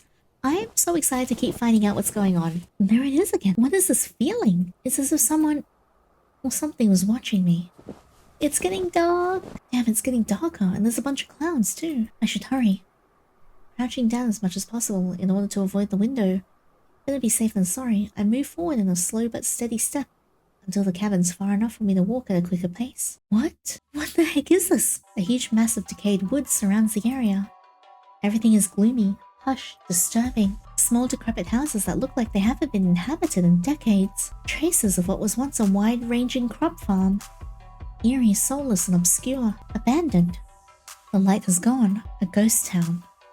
The thing behind Crowe's log cabin is a literal ghost town. It's pretty much impossible to let go of the shock and utter disbelief I'm feeling right now. But my eyes start adjusting to the scene nonetheless. Wait, is that what I initially thought was a piece of broken wood from one of the vacant houses? Now starts to look more and more like a crooked sign. Is it Frost Peak? Though the words are somewhat faded. No wonder, the sign is pretty much ancient, but still distinguishable. Let's see what it says. Important notice. Danger zone. Do not enter. Due to a long bout of unprecedented winter weather, this area has been closed off to the public. By unanimous decision of the Stardew government, an agricultural and urban expansion has been approved in order to migrate the farmsteads from the village formerly known as Leyden Springs, now Winter Hollow, to the town of Veritas Falls. We apologize for the inconvenience. Thank you for understanding. Oh my god. Oh my god. How did I end up in a place like this? Is this a demon zone? Hell? Is Crowe even human? Did I piss someone off in a past life or something? Oh, I don't like that. You've gotta be shitting me. If I speak too soon one more time, I swear I'm gonna punch myself repeatedly. Thank the heavens that's so close by. Demon, vampire, alien, whatever the hell. I'll die frozen now if I don't get in that cabin ASAP. Dignity and Plan B can wait. I run as hard as I can and head to the outside of the living room window. I'm prepared this time. I'm not gonna pass out in the snowstorm. Oh, I don't like this. I don't like this. He definitely knows that we've gone out. The current of the air is so strong that I almost fall face first into the room. I go inside, and once I manage to make the window panes meet, I lean my whole weight into the glass. Just a little more. I'm scared. I'm scared. Finally. Damn you, strong-ass wind. Where is Crowe? Crowe, I know you're mad at me, but please... I told you a blizzard was coming. I told you again and again. I told you, and you didn't listen! Look, can we talk about this? You're really hot though, but can we talk about this, please? Crowe grabs my wrist and pins me against the wall. Hey, yo! Why? Why don't you ever listen to me? Why are you so desperate to go outside? Have I not been kind to you? Fed you? Given you a place to stay? Yeah, 'cause I'm stuck here. Why? Why do you want to leave me so bad? Oh god. Oh good lord. He grasps me even tighter. You're hurting me. Oh, I'm hurting you? Oh man. That's rich. Fantastic. Just great. What about when you left without saying anything?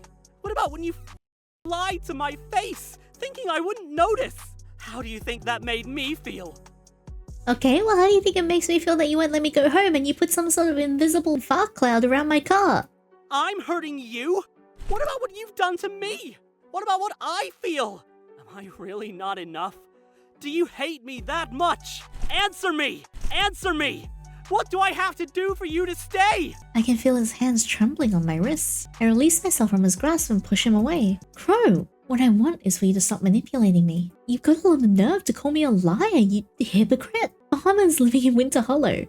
A bus coming by when the snow's been removed. Oh, and let's not forget your friend, the talking bird. Let me guess, are you two in cahoots? Planning to sacrifice me to the devil or something? Yandere, well, what's the matter? Nothing to say, huh? Too much honesty for you. I need to think. Honestly, so do I. I take off my jacket and carry it on my arm. He didn't seem too worried about leaving me alone just now. I guess I can't really run away when there's a dreadful blizzard out there. But I'm getting the hell out of here the moment it stops no matter what. I better head to my room. There's got to be a way to escape Winter Hollow. Earlier today, that red-eyed Crowe was very insistent on covering the strange symbol from me, as if he were afraid I might touch it. I still don't know what the symbol does, but I have a feeling it's the key to leaving this place. Whatever happens, I'll make sure this nightmare ends tomorrow. Day 7. I didn't sleep a wink. How could I when I know there's a maniac just a few rooms away? Guarding the room's door was a must. I'm glad it stopped snowing at least. No signs of another blizzard coming either. I look at my backpack. It's not filled to the brim, but it's still full nonetheless. Since I hadn't been able to sleep anyway, I made the most of my time by packing my clothes and a few other things. This included my water bottle, the knife I picked up yesterday, a couple of granola bars from the kitchen, and gloves. I guess I'm keeping them after all. Whatever. No time for sentimentality. If I'm gonna escape, it has to be now. Yandere, are you awake? Crap, can we talk? There's something really important I have to tell you. Too late for that now, Crow boy. Guess you're still mad at me, huh? Listen, I'll be waiting in the living room, alright? I don't trust you. I'm not setting foot near you. You are just gonna, kill me and then turn me into some, weird taxidermy sculpture. Oh, damn it, of course he's gonna wait over there. Can't have me leaving through the window again, can he? I mean, I could always force the keyhole from the entrance with my knife, but no, it would make a lot of noise and Crowe would catch me before I even managed to break it. I'll have to escape from the window in his room. It's smaller, a bit higher than the one in the living room, and let's not forget, much sturdier too.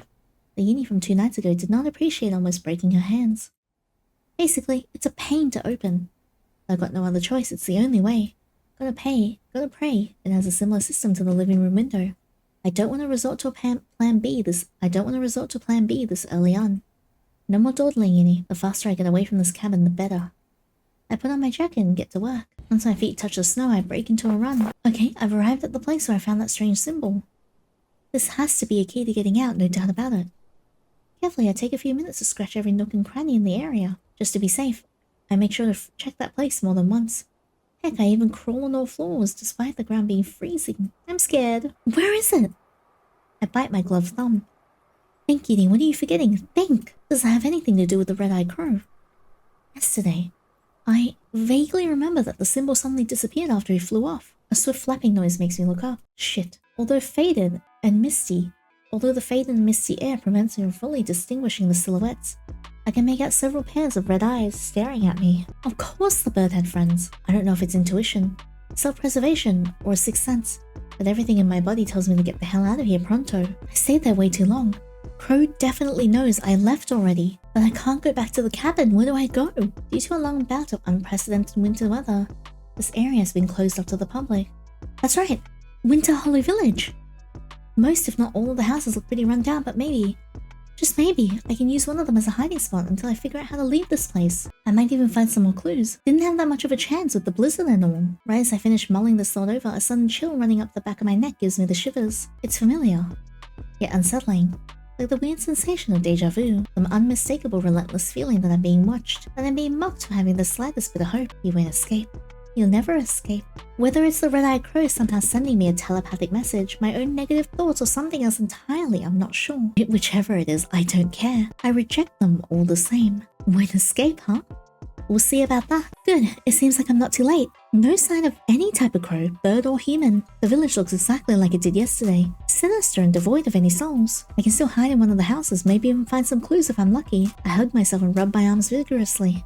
It's getting colder. You got this, Yinny. It's gonna be okay. There's no way of knowing if that's true, but I say the words out loud both to encourage and calm myself down. I better hide at the one that's farthest away from Crowe's cabin. Still, I have to inspect the other houses to see if I find anything. I walk to the first house. Nothing. Not even furniture. The second house doesn't fare any better. It has a couple of chairs at least, but nothing even remotely similar to a clue that could help me. The cycle continues. Houses 3 and 4 are quite similar to the second one. A few worn-out tables that have seen better days. Chairs so rotten they're probably not even suitable for sitting on. And a very old hearth. House number 4 did have a desk with drawers, but nothing really of note was inside them. It's getting colder. I better eat something to get some warmth. I grab 2 granola bars from my backpack and scarf them down. Yeah, I hit the spot. Snowflake, where are you? Get away from me! Right as I'm about to leave house number 4, I hear the distant yet palpable voice of the man I'm running away from. Yinny? It's getting closer. It's almost as if it was sort of ritual how many times I've done it by now. I leave through one of the windows instead of the front door. Unfortunately, because of my urgency, I don't notice the wooden fence right below and end up crashing into it. There you are. It breaks my heart seeing that you go as far to escape from the cabin after everything I did for you. Not to mention how dangerous it is to wander by yourself. Oh yeah, because the Holy Mother of Lettuce here isn't dangerous at all. I just wanted to talk. Yes? God, just leave me alone. How did you even find me so quickly? This area is huge. Crowe doesn't answer right away. Instead, he paces around for a few seconds. I'm scared. And stops right in front of me once again. How indeed. I hate being a party pooper. But I'm a little disappointed you're asking that when you've already figured out so much already. Snowflake. His voice is playful, but there's a certain edge to it that chills me to my bone. His eyes are cold, even colder than the frosty winter air. Not that it will change anything, but, well, if you must know, a little birdie told me. Oh man, it's that face again. Run, Yandere, move your legs, you have to stand up. Or perhaps saying that they showed me would be more accurate, I guess. He does scry. Oh well. Details. I kick and flail repeatedly in an embarrassing attempt to get up from the ground, but to no avail. Even trying to reach my backpack to take out the knife, which shouldn't even take more than 5 seconds, seems like an impossible feat. What's happening? Why don't I have any strength? Would you look at that? It seems the opium poppies are already kicking in. The what? Snowflake, sweetheart. You really thought I wouldn't notice you stealing food from the kitchen. I figured you'd grab something easy to manage, like the granola bars you stole yesterday. But I couldn't be sure which snacks you'd end up choosing, so I just added the powder to all of them. Oh my god. You drugged me. Drugged is a very strong word. I'm just putting you to sleep for a little while. I feel myself getting weaker, and from the look on your face, it seems I won't have to wait much longer. And weaker. To think a little plant could be so powerful, so intense. And weaker, to the point where it hurts to keep my eyes open. Isn't nature just amazing? The last thing I hear before passing out in the howling winter air is the sound of Crowe's maniacal laughter. My head is killing me. What happened?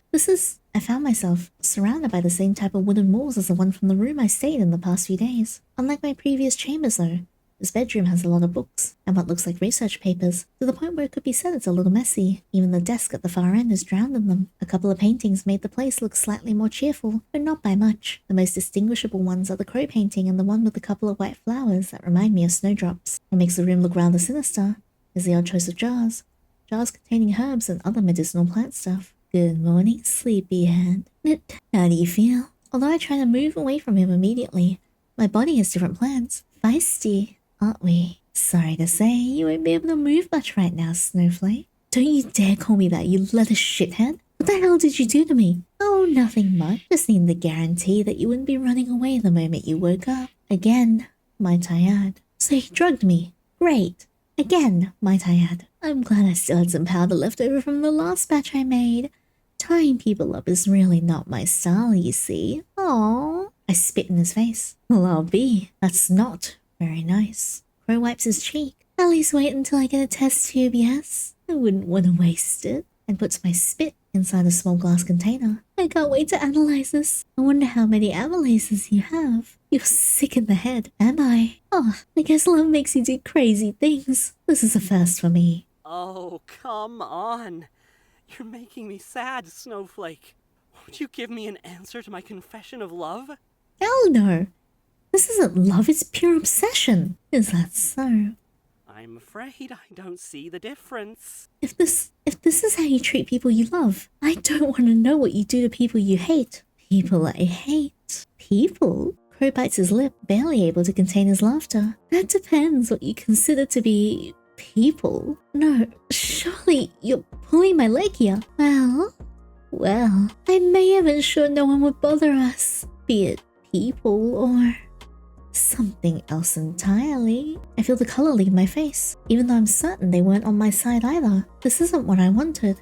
My stomach does a flip. Did you do something to the crows? Crowe roars with laughter, not being able to contain it any longer. I had no choice, Snowflake. They wanted to take you away from me. Can you believe it?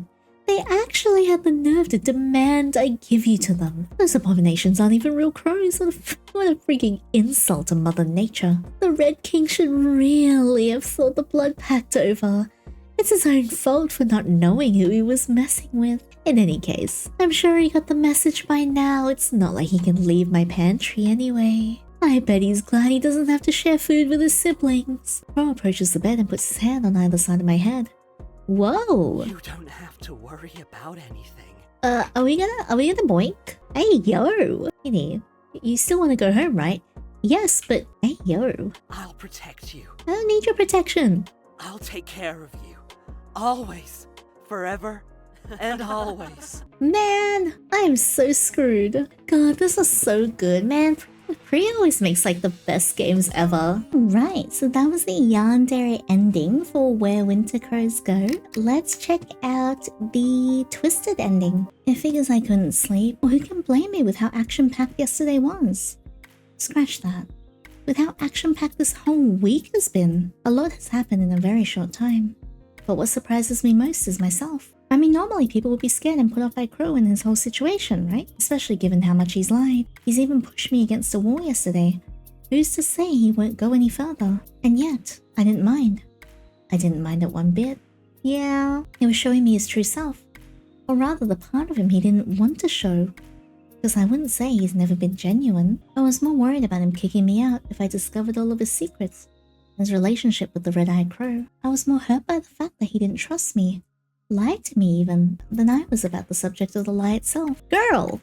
What is this? Why do I have such strong feelings for him when it's only been a week since I met him? I've known other people far longer, but I've never felt this kind of connection with anyone else. I must be crazy. Yinny, are you awake? I am. God, I'm so glad you answered. Yes, indeed. Not much of a point pretending I'm not here. Not much of a point pretending, right? Be any more awkward, Yinny? You need lessons on socialization skills pronto. Still, he hasn't left, so I'm probably overthinking. Did you want to ask me something? Look, there's something really important I have to tell you. Yeah, I'll bet. Is it about yesterday? In a way. Will you let me ask questions too? Of course. He sounds anxious. I wish I could hug him right now. Can you come to my room? We'll talk there. Sure thing. Let me get changed and I'll knock on your door once I'm ready. Thank you. Alright, let's do this. Once I take the clothes I'm gonna wear from the wardrobe, I head to the bathroom for a quick shower. Okay, hopefully I didn't take too long. Didn't even wash my hair so I could be faster. After a couple of minutes of mulling over silly stuff, I knock on the door. Crowe, I'm in. Whoa! Although the room is unfamiliar, I find myself comforted with the coziness of the same cabin walls I've already become so familiar with. As expected, Crowe's space is full of books and research papers scattered throughout his work, desk shelves, and even the floor. The desk also has a cupboard, on top filled to the brim with bottles of plants, medicine, creams, and other indistinguishable vessels. What takes me more by surprise are the paintings covering the part of the wall and the easel lying by the window. Wow, these look amazing. I almost thought they were photos with all that detail. Thank you. Painting is a hobby of mine. Helps me clear my head and relax, especially when I'm not feeling well. I guess you could call it a kind of meditation. It suits you. Do you like drawing too? Much so.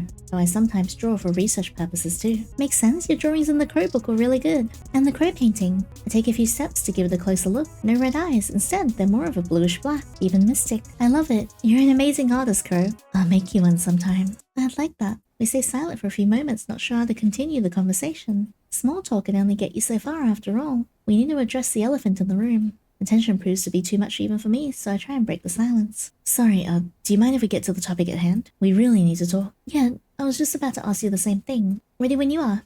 I'm all ears. Crowe nods and signals me towards the bed while he sits on the desk chair. Once he makes sure I'm comfortable, he takes a deep breath and looks me right in the eye. First things first, is there anything you want to ask? Let me rephrase. Is there anything you need to ask? Well, to be honest, there's one thing in particular I can't get out of my mind. Go ahead. Are you human? Crowe audibly gasps, as if that wasn't the question he was expecting. Soon enough, the surprise is replaced with a sad smile. Yes, and no.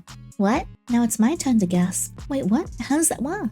My body's pretty much the same as any other human being, with some exceptions. What are those? One of those you can probably already guess. Crowe's eyes are a very distinctive red, but I doubt it's from some kind of rare pigmentation. Still, lots of people use color contacts nowadays, so I didn't think much of them. At first, the more I looked into his eyes, the more I noticed a certain glow to them.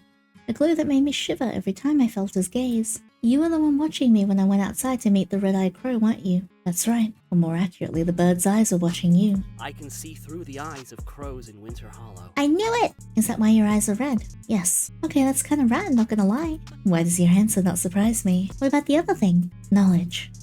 Knowledge about nature.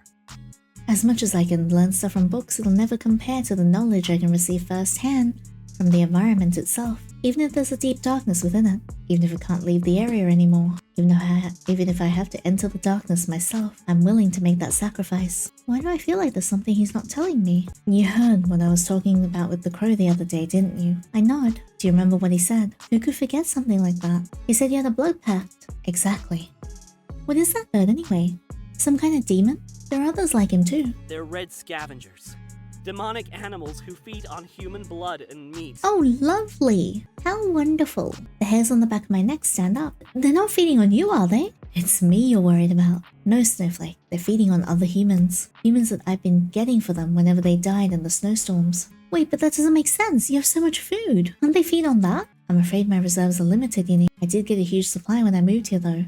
I tried to preserve as much as I could in my pantry. I wasn't born in a hunter-gatherer village for nothing. You have a pantry? Wait, no, we can talk about that later. Even so, if you have that many reserves they could eat, it's not that simple, Snowflake. They need humans to survive. As I mentioned before, I can't leave the area. It's part of the blood pact. Are these scavengers some kind of weird vampire ghoul birds? Yes. Okay, now everything's starting to make sense with the most far-fetched explanation possible. That bird. The bird tried to set me up. Tried to make me despise Crowe so we could get his gourmet human dinner. Yet for some reason, Crowe was taking too long. And you said one of the things they gave you was knowledge of nature. Have you learned anything else apart from what they taught you? Because no matter how almighty they might be with their demon powers or whatever, I can't imagine this deal as being as good in the long run. Crowe clenches his fist. He doesn't elaborate but doesn't deny anything either. Why aren't you blaming me? What do you mean? Please tell me you're joking. I don't know what you're talking about. I fed humans to demon birds. I was going to do the same with you. But you didn't, and here we are. Oh shit, but we didn't. No. Why? Crowe bites his lips so hard I can almost taste the iron myself. Why? I'm sure you're already tired of hearing me say this, but weather in Winter Hollow is very unpredictable. It wasn't always like this. Farmer actually lived here before. For real? Every year they would stay for 3 whole seasons, then leave before winter even began. Also, their cattle didn't have to withstand the cold. Of course, this is when the weather was actually normal, when the village was still called late in spring. So that sign I saw yesterday was the real deal then. What happened? No one knows. But the demon, believe me, I'm not fond of them either. But they're not to blame for the never-ending winter. They're just the reason why I made the pact in the first place. I just couldn't bring myself to leave late in spring. I had to know what was causing this strange weather. How it affected nature. How it possessed other animals to survive under such harsh conditions. That seems like a bad trade-off. That's when I met the red scavengers. They never appeared before that. No, that's what's so strange. I knew late in spring top to bottom I've never seen creatures like them. They're strong enough to withstand blizzards. They just don't have the energy to kill humans or move them around. So that's why he made the pact. Yes, I never really killed humans myself before though. The snowstorms did all the work for me. Well, not all the work. There are times the snow covers the corpses so much I have to get a shovel. It's been harder to spot them too lately. I don't know how long these demon birds can take without any humans to survive. If it's been as long as Crowe was implying, they must have been desperate, and me conveniently passing by was the chance they needed. If that's the case, why am I different? Why leave me be? I was surprised myself. Huh? You were the only one who asked for help. You can't be serious. Unbelievable, right? Out of all the people who got stuck here, you were the only one who desperately tried to survive. That made me curious about you. It made me respect you. Okay, just because I had a bit of self-preservation. Even though you arrived so incredibly unprepared, you still made everything you could with whatever you had at your disposal. I think he may be giving me a bit too much credit here, but I want to keep listening to him. You were so amazing. I just had to get to know you. And you ended up being so much more than I could have possibly expected. You wanna know why I didn't feed you to the red scavengers? You wanna know why I didn't care about them anymore? Because I love you. Hey yo! But I'll understand if you don't feel the same, of course. Even taking into account my excuses, we only met a week ago, all things considered. I don't let him finish that sentence. Oh, it's a very quick kiss, but I should have conveyed my feelings well enough. Crowe doesn't say anything. He just stands there, in shock. Red as a cranberry. I don't feel like teasing him right now, though. I'm nervous myself. Well, say something. Am I such a bad kisser? No. Is this really okay with you? Why wouldn't it be? Did you not hear what I said before? That's true. Did you not hear what he said before? You said you love me. I gave you my answer. You'll be the death of me. I really don't care what you did before, Crowe. Yeah, Crowe, I really don't care that you murdered all those humans. I don't really care that you were gonna murder me either, teehee. The only thing I care about is you. I care about you and want to be with you always. But no more lying bullshit, or I will seriously punch you in the face. Can't stand being left in the dark. God, you're so... You really don't mind that I'm such a crazy bastard. Joke's on you. I'm into that shit. Man! Besides, I'm a little crazy myself. Or I will be. Anyways, take me to the Red-Eyed Crow. It's time we see eye to eye. What the hell is going on? Day something. Nah, the air feels so crisp and clean. It does, doesn't it? It's the perfect day for a date in the woods. Crow tightens his grip on my hand and I squeeze back. Oh, you. Don't forget, we've got an errand to take care of first, then we can enjoy this date as much as we want. Fine. I kiss him on the cheek. Feeling bold, aren't we? I'll get you later for that.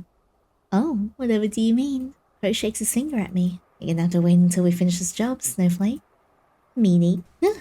After walking for a few minutes, we arrive at the road next to the waking woods. Although the snow has buried part of their bodies, a couple of humans can still be seen lying on the ground. A little less than last time.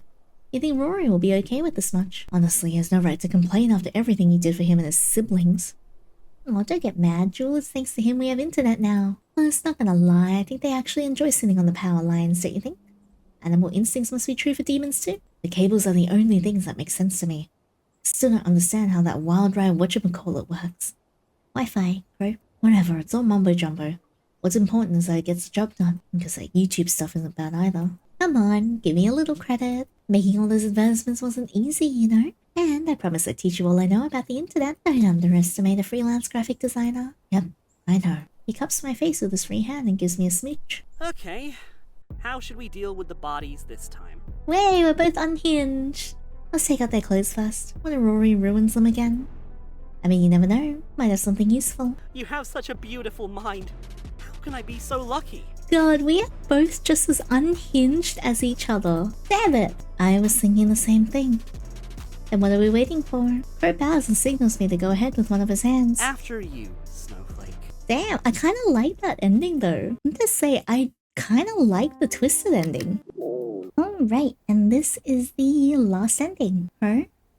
Are you awake? Silence. One more time. Crow? For the first time I came here, I get a glimpse of Crow's room. It's packed with books, research papers, and even cupboards with jars full of medicines. It has the same type of wooden walls I've become familiar with throughout the week. And the easel lying against the window suggests Crow must have been the one that made all the paintings in the cabin, including the ones in my room. I sit on the mattress to take a closer look at the painted crow and snowdrop flowers. He's not here either. Then he must be... My foot hits something under the bed. I crouch and take what looks to be one of his paintings. What lies on the canvas is none other than me. I feel my eyes watering, but I don't let the tears fall just yet. I put the canvas back under the bed. When I stand up straight, I notice an open book on the top of the light table. A book with a red cover. The Red Scavenger's Blood Pact. I see, so that's what that red-eyed crow is called. Rule 1, you must not tamper with the sacred symbol nor the force field. Doing so will result in your death. Well, I'm alive, so this must only apply to the person the pact affects. I did get a bit thrown around though. Rule 2. You must provide human offerings to the scavengers at every full moon, or once the satiety of the previous offering subsides. So there's more than one crow then. You shan't let any scavengers perish from lack of offerings. The responsibility to keep them fed lies upon you. Failure to do so will result in your death. You must not harm the Red King. Doing so will break the pact but also result in your death. Oh my god. Don't tell me. I have to leave now. After putting on my jacket and gloves, I head to the front door. I inspect the blue fabric first. No. My heart beats faster. I feel like I can't breathe. This isn't the jacket he always wears. How could I have been so stupid? It's Crowe. Of course he would pull something like this. Although I know it's futile, I grab the door handle and pull with all my strength. And don't panic. Let's try the living room window. No, it won't budge. I go through all the rooms. I go through all the windows. But no matter how hard I pull, no matter how hard I try, not a single one of them opens. I kick the front door. What do I do? What do I do? At this rate, Crowe will... I feel my eyes watering again. Only this time my knees give up and I crumple to the floor. Crowe! Crowe! I cry. I sob. I wail. Okay, let's do something other than cry. Unable to compose myself, unable to muffle my screams. He's gonna die. And I can't do anything to stop it. What is... I looked down at where I just stepped. When I'd fallen to my knees earlier, I accidentally moved the edge of the carpet. Step on the floor once again. It sounds hollow. Is this what I think it is? The pantry! It's a pantry. A pantry in a basement. Of course Crowe would have this. Doesn't have another door. I guess that answers my question. Time to go. For real. Several scavengers. Vulnerable, exposed, lifeless. I guess the pact didn't say they could perish in other ways. Still, this is too much. When I arrive, Crowe is holding a knife in his hand. The red-eyed bird stares at him without so much as blinking. You're making a grave mistake. On the contrary, I should have done this a while ago, because I'm done with your bullshit, Rory. I still can't believe the bird's name is Rory. Crowe! What are you doing here? What? What do you mean, what am I doing here? I've been looking for you everywhere, and you shouldn't have. You were supposed to stay in the cabin. Like, why do you have to be so stubborn? It's all meaningless of you. Just shut up already. I've had it with your lies, your evasive answers, and your extreme ways to keep me safe. You never tell me anything. Did my words yesterday mean nothing to you? No. You always do what you think is best for me. But not once have you stopped to consider what I'd say, have you? I feel my eyes sting. Oh no, Crowe is great. Crowe is perfect. Of course he knows what's best for little old Yinny. My vision starts to get blurry. Surely Yinny won't mind. Yinny will appreciate it. It's for her sake after all. Another teardrop threatens to roll down my cheek. I hide my face in my hands. Yinny, please, tell me something. What would you dying even accomplish? You'd be set free. And how is sacrificing yourself going to set me free? Crowe doesn't answer. I don't want that. I really don't want that. That is not how you solve problems. He still doesn't answer. Instead, he clenches his fists. There's this word. I'm sure you're familiar with it, seeing how you're so knowledgeable. I start getting closer. But perhaps I needed to remind you of it. And closer. Because I have this teeny tiny suspicion that the meaning might have slipped your mind. It's called communication. Until I'm close enough distance to hug him with all my might. Yinny. His hands fidget in the air. I'm really sorry. You're right. You're right. You're right about everything. It's just when I thought about what they might do to you, I completely lost it. Then why did you keep it to yourself? Why indeed. I guess it's a reflex at this point. A reflex? I'm so used to handling things myself that I just never thought you would care enough to trust me. You're different from anyone I've ever met. And I don't think you would have rejected me entirely, but I was scared. He doesn't need to say it out loud. His whole demeanor is proof enough. I squeeze Crowe's back. Although he still doesn't hug me, I feel his hands touching my shoulders. I'm sorry. I'm such a mess. Yeah, you are. I don't think I've ever met someone with as many red and green flags as him. You are a mess. Yes, but so am I. Just as I can't fix you, you can't fix me either. I look him in the eye. But we can try to heal together one step at a time. Yinny, look, maybe I'm getting ahead of myself here. I know we haven't known each other for that long. I know it, and yet I haven't felt as close to another person as I felt with you. Maybe it's cheesy to say this, but these past few days, I feel like we formed a connection. I love you, Crowe. Wow, I need you here, alive. Let's figure this out together. Okay, there's no more hesitation when I feel his arms wrap around my back.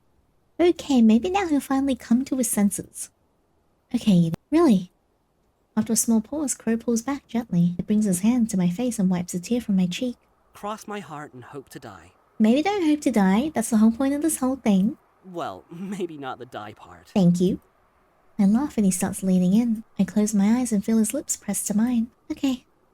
We smile and touch our foreheads together. Are you quite done yet? Shut up, Rory. I'm in a moment. Oh my god, I forgot he was here. Good. Now, what is it you intend to do after you cease your murdering spree? So you finally are done then. I'm one of you human. You never even cared to heed my warnings. I think the word you're looking for is manipulation. I see it now, what you were trying to do. You wanted to keep me out of the house so I could die in the blizzard.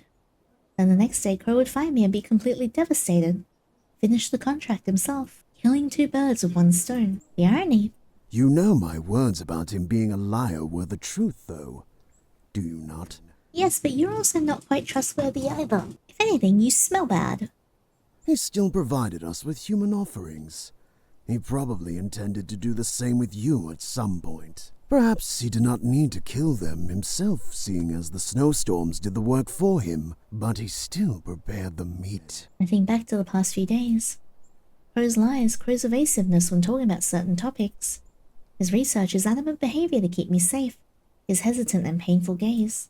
The feeling of being watched, the eternal winter, the abandoned village, the blood pact itself. Yes, Rory. Yes, I know. And seeing how the amount of people coming to this area was getting lower and lower, you both must have been desperate. Do I think it was right? No. No, I don't. But that is something for him and I to talk about and solve ourselves. So it's none of your freaking business. Rory pauses for a moment before answering. Quite the feisty one. Are you not? We can agree on that at least. Indeed. I'm not gonna lie, Rory, I kind of expected more backlash. Don't crows usually care what happens to their flock? Perhaps, but as I'm sure you've noticed, I'm no crow. While I indeed cared for my brothers and sisters, what's done is done. Partaking in a battle I can't win would be a waste of my time and their memory. I guess I understand where he's coming from, but where does that leave Crow and me? What will you do now? Rory sighs and gazes at one of the nearby trees. There's no point in me remaining in Winter Hollow. It does not provide as many offerings anymore. Oh yay, he's gone! Therefore, I think it is time for me to migrate to a different area altogether. Yes, shoo shoo. Go ruin someone else's life. He turns back to us once again. Bird, demon, or human, one has to learn to adapt. So, no more partial migration? No more partial migration. Wait a second, what about the blood pact? The symbol? The force field? It'll all be nullified the moment I take flight. Will that hurt Crow? I hold Crow's hand and interlock his fingers with mine. He squeezes back. It will not kill him, if that's what you're afraid of. I breathe a sigh of relief. However, he will still have to suffer the consequences of his actions. A deal with a demon is no joke. Once the pact is nullified, it will remove whatever he gained from it. I think you probably have an idea of what that is, do you not? I feel Crow's gaze on me. It glows red, charming yet mysterious, and I can't look away. His red eyes. There were a few times when I was outside the cabin and you weren't with me, that I felt someone's presence, someone watching me. That was you, wasn't it? Yes, that is correct. Does that mean his eyes will go back to the way they were before? Or will he become blind? Not completely blind. I will only be able to see red. Well, black, white, and red, to be more specific. A bit ironic if you think about it. Still, it's the price to pay for messing with the supernatural, but you won't be able to see nature in the same way again. Don't worry, Yinny. I'm fine with it. Alright, that is not all he will lose. Wait, there's more? What other things did he ask for? Knowledge. Knowledge about nature. What? But... Mind you, not what I can learn myself from books and my own observation, but, as you know, there is a limit to what one can learn from this alone. It will never compare to what it's like to receive information directly from the source. Information no human could possibly achieve by regular means. You're really willing to give that all away? Crow looks surprised for a second, but almost immediately his expression changes to that of a smile. Don't worry about it. Besides, don't you think it's more exciting to discover new things and have all sorts of experiences? I'm gonna quit my job. Really? Yes. I'm gonna quit my job and do something I really want to do with my life. Maybe move to a different neighborhood. Or a new area, even. Will you come with me? Crow caresses the back of my hand with his thumb. Always. Aww. Tightening the grip on our hands, we take one last glance at Rory, the former Red King, before he takes off. A cerulean blue paints the sky. It makes it seem rejuvenated. No clouds, no grey, just a touch of the breeze. But is it really the same sky if the people who look at it have changed? What do the birds who migrate think about when flying in its currents? What do they feel as they follow the wind that will take them to a new home? Perhaps we're not so different from animals. There will certainly always be uncertainty in the decisions we make. There'll always be the gnawing feeling of dread. But it's those times when having someone by your side, someone you can share your true self with, will remind you of one very important thing. Aww. You are not alone. You're never alone. Oh, that ending makes me want to cry. That was such a cute one. Wow. Like, the Yandere route was so good and I'm glad we did it, but also the ending, so the twisted ending was like such a, well, twist for a lack of better words. And the sweet ending was my favorite. That was really cute. It's nice to see Crowe being set free. But that was amazing. I'm so happy I played this. But yeah, thank you so much for watching the story with me. If you guys like this, please give me a thumbs up and subscribe so you don't miss out on the next one. And also let me know in the comments which ending was your favorite. But it is like 7 AM in the morning. This was a very, very long game, so I am going to bed. Thank you so much again. I will see you guys in the next video. And until next time, take care.